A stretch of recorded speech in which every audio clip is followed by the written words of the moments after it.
Welcome to my YouTube channel, Corey Pegues. Thanks for viewing me. Make sure you tell your friends and family to subscribe to my channel. We'll be talking about a lot of stuff involving law enforcement. Anything relative to law enforcement, false arrest, good arrest, Black Lives Matter issues. We'll be speaking about all of those things. Just a little bit of background on me. You know, I was a police officer in New York City Police Department for 21 years. I retired in 2013. I came in the police department in January 1992. I rose to the rank of executive. Actually, my rank was deputy inspector. And so now I'm retired. I wrote a book. See this picture next to me? I wrote a book. It's coming out spring, May next year, 2016. It's called Once a Cop. My journey from former crack dealer to the highest ranks of the NYPD. Yeah, I sold a lot of drugs in my life when I was a young kid. I did a lot of crazy stuff. Don't want to really give up too much. But it's all in the book, and you can go to the book now. You can get the book on Amazon, Barnes & Noble, or Simon & Schuster, SimonandSchuster.com. You type in Once a Cop, or even if you Google Once a Cop, it should pop up. It's going to be one of the first prompts that pop up. Judge Greg Mathis actually did the foreword to my book, and we're very excited about this. But today I want to talk about the incident that happened last week in South Carolina with the sheriff's deputy that assaulted that young lady in the classroom. Yeah, that's what I said, assaulted, because that's what he did. If any other grown person would have went into a classroom, snatched a kid like that, threw her aggressively against the wall without her resisting at all, that's an assault. And if she got any injuries, you know, it could probably lead up to maybe possibly a felony. I don't know the extent of her injuries. But let's just backtrack to the day that it happened. Here, this young lady, let's just give her the benefit of the doubt that she didn't use her phone, because she said this whole incident is about her cell phone. So the teacher didn't want her to use the phone. She said she didn't use the phone. One thing led to another. She told the teacher she didn't want to give up her phone. She called an administrator, the teacher, an administrator came, and they still had some issues with her giving up the phone. That didn't work. Then they called RoboCop. Yeah, I say RoboCop, steroid cop, whatever you want to call this cop. The kids in the school called him Officer Slam. Obviously, he was probably slamming people up against the wall. That's why they gave him the nickname. Now, he went into this classroom. He had no regard for the child safety at all, or the other kids for that matter. I mean, what if this girl's skull would have been cracked?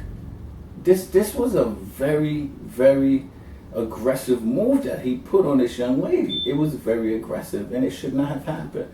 So I did this local radio show in New York City called Street Soldiers with Lisa Evans, 97.1, one of the top hip-hop shows in New York City.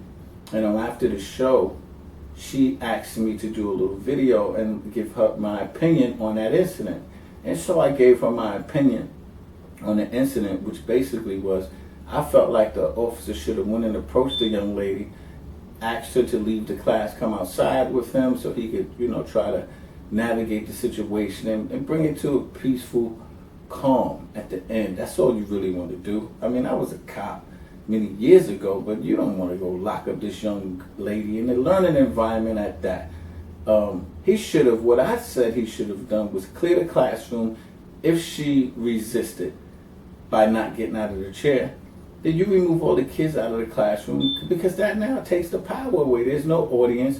You remove the power, and now it's just you and her, the teacher and administrator. You could try to talk her down then, and if that doesn't work, you leave her in the classroom. Just close the door. You don't want to come out of the class? Fine.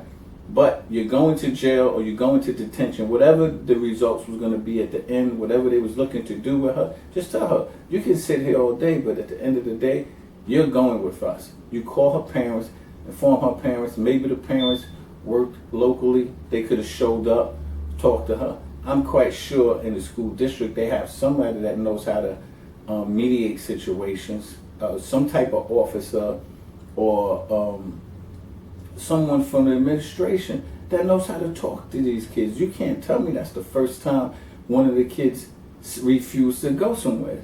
So now you're telling me every time a kid says no, we're going to beat them? No, it can't happen.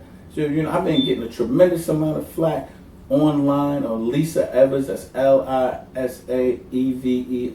If you go to her Facebook page, it's a public page, and you go to a video that I posted, and I said my comments, and you read the comments from the people that typed in, you would clearly see all of the black people said, great job, great advice, isolate, contain, bring a parent, bring another administrator, somebody that know how to deal with children that say no in a classroom environment. And all the white people that make comments that vilify me. Oh, you're nothing but a former drug dealer. You don't have any credibility. You pulled a gun out on somebody. Yeah, all of that stuff they're saying. So it's clearly a racial divide. And that was just on my page, based on something that I said. So I'm pretty sure around America it's probably the same thing. Well, I'm in the business of not hurting young people, number one, especially young people that look like me, if we don't have to. I don't want to hurt no young person that don't look like me. We have to give these kids an opportunity and a chance. This young lady was so passive. That was such a passive situation that everybody could have got out of there. I'm quite sure if we would have talked to that young lady, we could have talked her down. So in the future, for all you resource officers out there, stop going from 0 to 100. You can't do that when you're in a school environment because these kids got a lot of energy and sometimes they say no. Sometimes no, I don't want to go. And these cops got to stop. Every time somebody says no, they don't want to go. Boom, right to 100. They go right to use of force. Nobody uses verbal judo. No one talks to anybody. You look at the Eric Garner incident, there's very little talking. You look at this incident, this guy went 0 to 1,000 actually very, very, very quick. So for the officers out there, you have to start talking to these people. You're not going to last 21 years like I did without talking to people. You can't beat the world, no matter that you got a gun.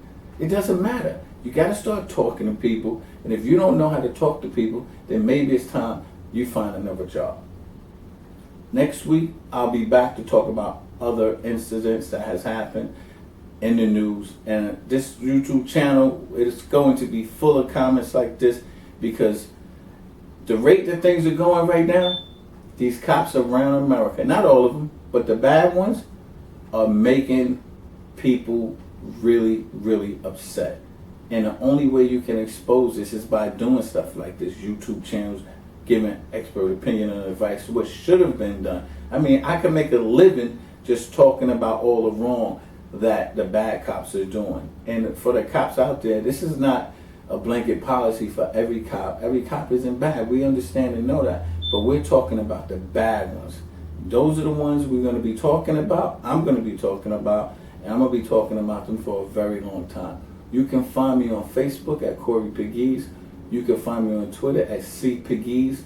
And you can find me on Instagram at CPegues9098. Until I speak again, remember, I always keep it right, not real. Peace.